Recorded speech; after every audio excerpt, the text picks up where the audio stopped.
So here's something interesting. By data estimates from 2020 to 2024, South Africa has received $43.8 billion or 800 billion rand in foreign direct investment.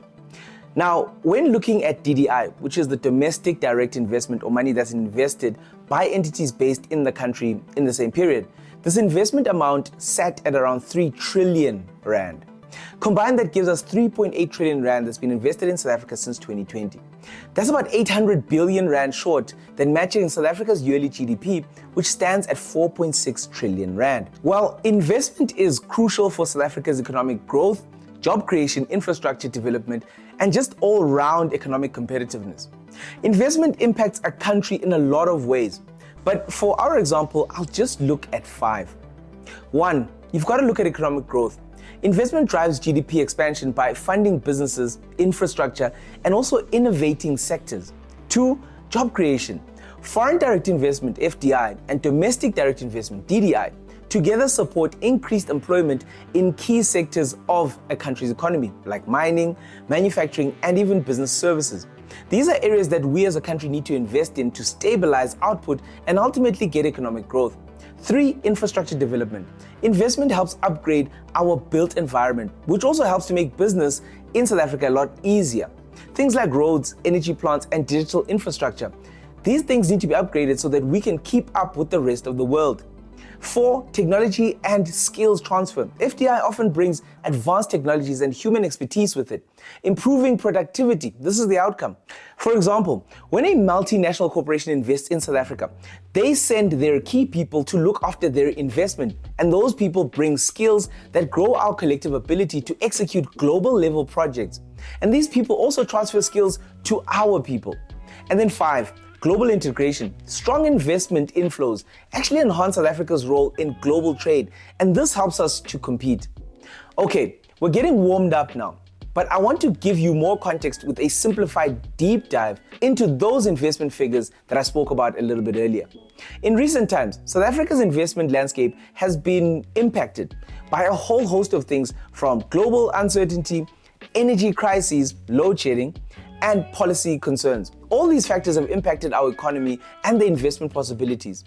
Through a desktop search, I looked at just the estimates from each year for FDI, just to give you a picture around how much has come in and also what has previously affected, or for better or worse, our investment inflows.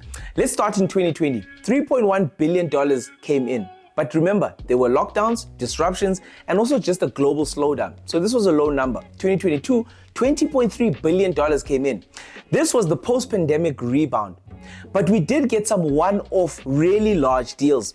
For instance, PepsiCo buying Pioneer Foods. But we've also got to note that in 2021, there was a spike due to a few mega deals, like I've mentioned. But normal FDI levels were actually quite lower. In 2022, $9.1 billion came in. There were global recession fears during this time, but also our energy crisis was in full swing. 2023, this was a low year. We continued to have load shedding, and there were a lot of logistics bottlenecks. Think Transnet port in Durban being stuck. And then last year, 2024, $4 to $6 billion apparently came in. There was election uncertainty, so not much investment was expected. But also investors felt that government reforms were a little bit too slow to materialize. Thus, a lot of the money was actually held back. So just to summarize the investment landscape, the key challenges that affected our investment prospects since 2020 were things like the Eskom and the energy crisis. Look, load shedding did discourage a lot of people.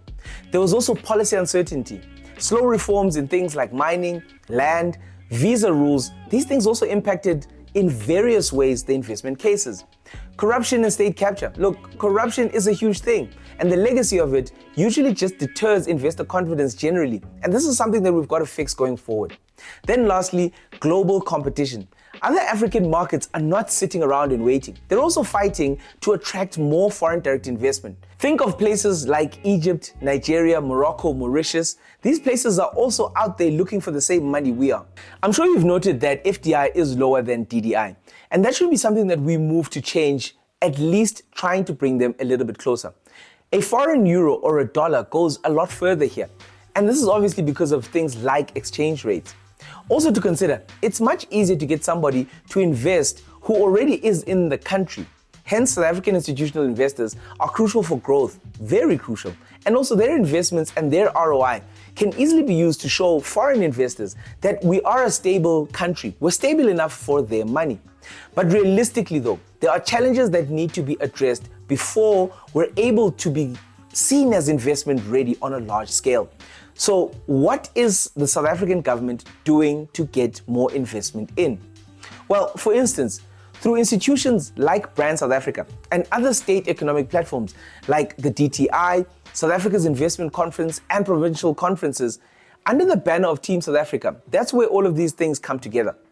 They play such a crucial role about going continentally and globally to events like Africa Investment Forum, AIF, which actually happened last year in Morocco. This is where the country, through Team South Africa, does a lot of the work of driving South Africa's investment case and economic opportunity. Look, people invest because of people, and our captains of industry need to be seen out there networking globally and continentally. Key entities like the Development Bank of South Africa, DBSA, for instance, they engage with global investors and policymakers in bids to boost investment into South Africa and also to create a basis for why people or investors should actually invest. Our presence at major investment platforms is super key for the country. Just last year at AIF, the same event, Team South Africa's major theme and push was for them to find collaborative financing to meet South Africa and Africa's development needs. At AIF 2024, Team South Africa engaged with global financial leaders to reinforce the country's role as a prime investment destination and a driver of intra-African trade under the AfCFTA, Africa Continental Free Trade Area.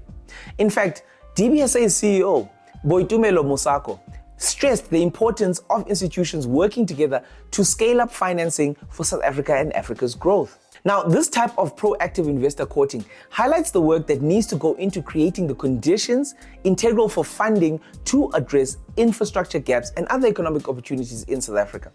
There are many opportunities in South Africa, but we've got to showcase them correctly and we've got to get them in front of the right people.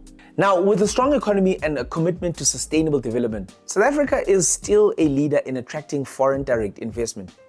And also, we are a leader in promoting economic cooperation, and we've got the foundation to do so. South Africa is still Africa's investment gateway, despite what a lot of people say. But we can't rest on our laurels. We must diversify where and who invests in South Africa based off our needs and what we can offer them. With a strong economy and a focus on sustainable development, our nation can remain a top destination for investment flows. We have opportunities for growth and investment that we need to explore as a country. Think of things like renewable energy investments into solar and wind, mining and critical minerals. Think lithium, platinum for green energy. Oil and gas exploration and extraction must be part of our investment horizon. Our energy mix needs investment, and it's got to include all options, even things like nuclear. Tourism in particular, sports tourism, must be prioritized as these offer quicker returns for minimal investment. Manufacturing and automotive sector, we've got to look at EV production incentives that need to be rolled out, and inadvertently these will increase the uptake in EVs in South Africa and also stimulate automotive reasons to invest here. Because the world is changing. Then it's the big one, AfCFTA, African Continental Free Trade Area. We must look to expand regional and continental trade and also to build strong trade sales pipelines that can last for decades. We have the products, and Africa, I believe, is ready to buy South African. So to conclude all of this, South Africa needs policy stability, infrastructure improvements, and faster reforms to attract higher FDI and also to boost DDI. While FDI has been volatile since 2020, there are opportunities going forward.